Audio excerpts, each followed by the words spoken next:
Hey friends, if you wish to share or transfer files between user accounts on your Windows computer, then please watch this video. I will guide you through the procedure. Transfer and share basically mean the same thing. In both the cases, you have one copy, the other person has the other copy.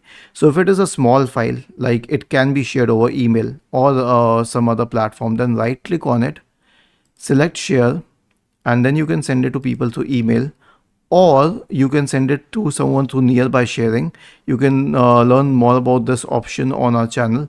Then you can send it through Skype, WhatsApp, through phone link, and through Outlook. I won't suggest OneNote, but you can share through Outlook. But the problem is that these can only share up to a limit. Okay, if you want to share larger files, then you can do it through OneDrive. Simply copy it to the OneDrive folder, the cloud folder here. And let's say I need to share this one to OneDrive.